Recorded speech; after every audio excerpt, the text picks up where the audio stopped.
Plínio Teodoro, vou começar com isso aqui, ó. Gustavo Lima abandona Bolsonaro, ele sempre foi bolsonarista, anuncia candidatura à presidência. O sertanejo tem um histórico de apoio, vocês podem ler isso aqui lá no site da Fórum, gente. Mas quer romper a polarização entre esquerda e direita. Eu vou ler o que ele falou aqui para você comentar, né?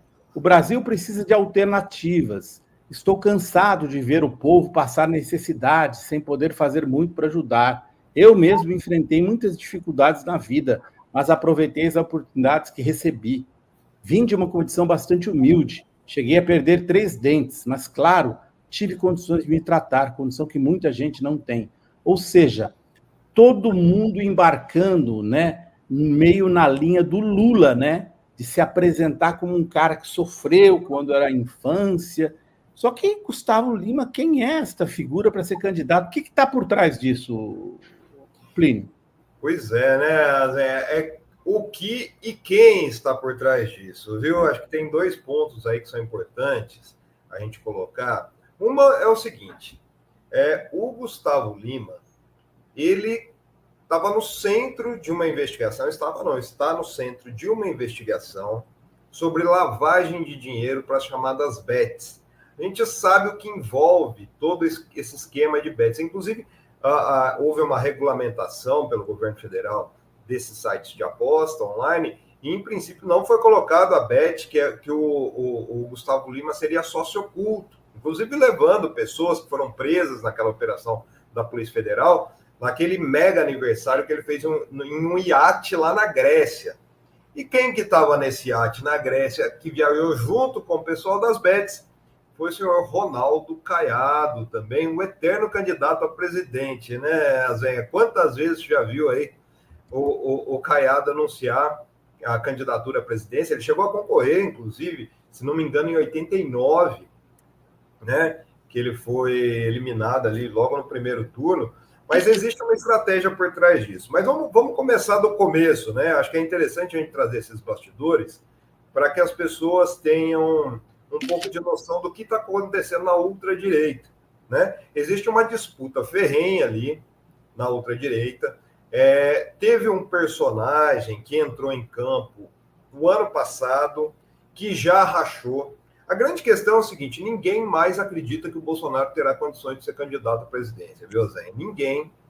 Então, o que está acontecendo? Está havendo uma briga de foice, de faca, ali nos bastidores para herdar esse eleitorado do Bolsonaro. A gente viu isso no ano passado aqui em São Paulo, né? Pablo Marçal, que a grande estratégia do Pablo Marçal foi cooptar uma parcela mais radical desse eleitorado do Bolsonaro, que teve que aderir aí à política do Centrão e apoiar o Ricardo Nunes. Agora, o que está por trás do Gustavo Lima? Além dessa questão dele entrar numa estrutura política para tentar se blindar dessa investigação de qual ele é alvo, existe uma estratégia do Ronaldo Caiado. Tanto que é muito interessante, porque assim, eles são tão...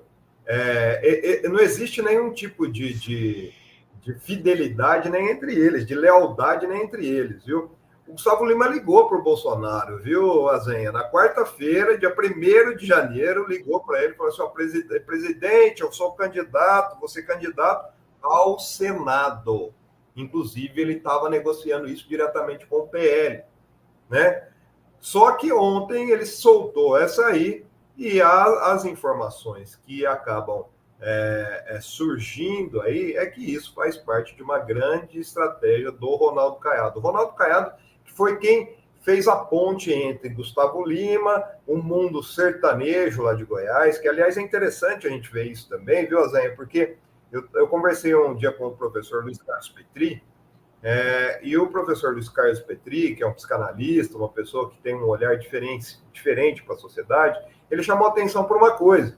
Essa dupla aí, junto com os sertanejos lá de Goiás, eles dominaram a indústria cultural sertaneja, né? Para começar, a indústria cultural sertaneja, que tinha aquelas músicas bonitas, Tonico e Tinoco, depois veio até um pouco com Chitãozinho e Chororó, foi prostituída por esse pessoal de Goiás, principalmente. Um grande poder de penetração, né, Plínio? No Brasil todo. Eu vou para a praia, ouço. Eu pouco conheço de Gustavo, mas qualquer lugar que você vai, ele está em todas. Exato. E tem uma questão, viu, Azenha? Como é que conseguiu essa penetração? Com os ruralistas disputando as rádios do interior com os evangélicos. Então, você vai no interior, você tem o quê?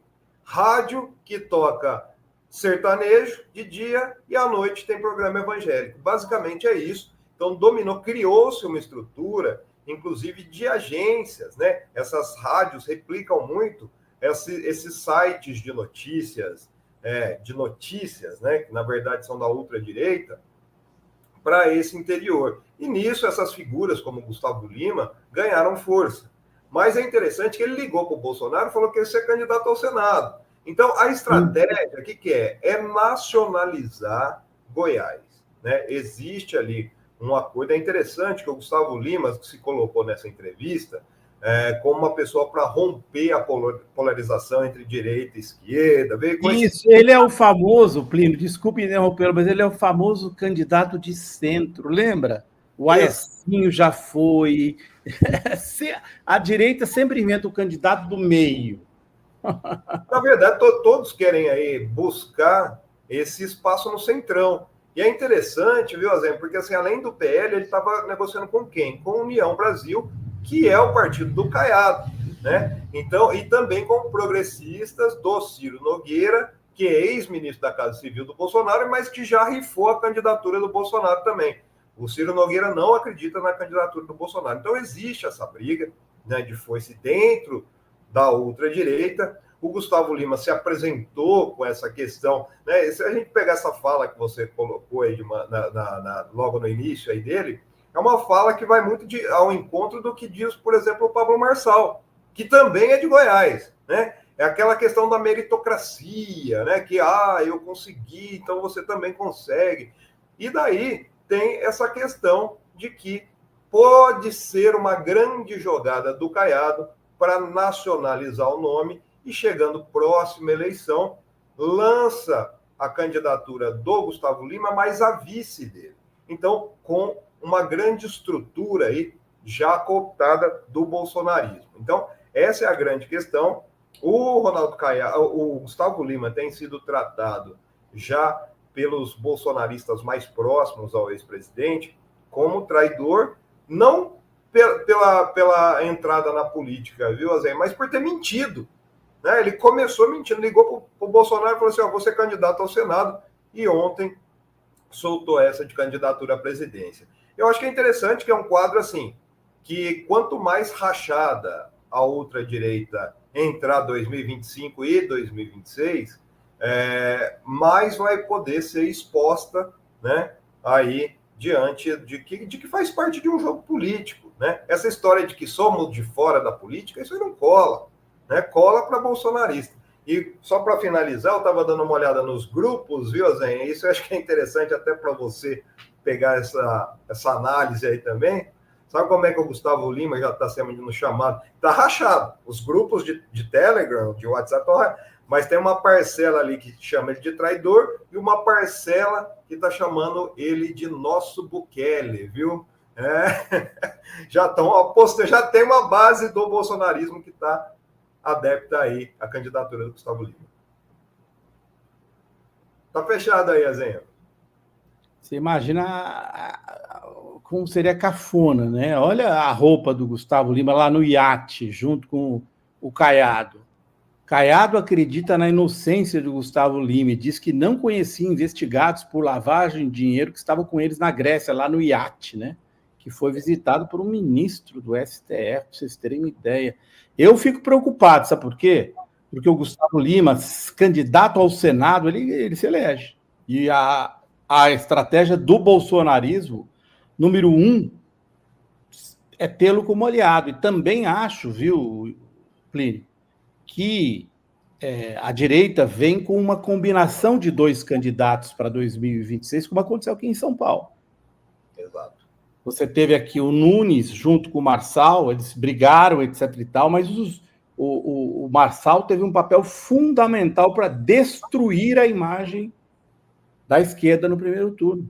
Um papel que o Caiado poderia fazer em relação ao Lula, deixando o espaço aberto para um Tarcísio, por exemplo. Você entende? Acho que a esquerda precisa acordar para estratégias da direita conjugados, porque eles estão trabalhando conjugados. O nosso querido Antônio Melo, fez uma exposição ótima aqui ontem, né? É mídia, mercado e bolsonarismo juntos, né? É. Aliás, 3 M's: mídia, mercado e militares. Né?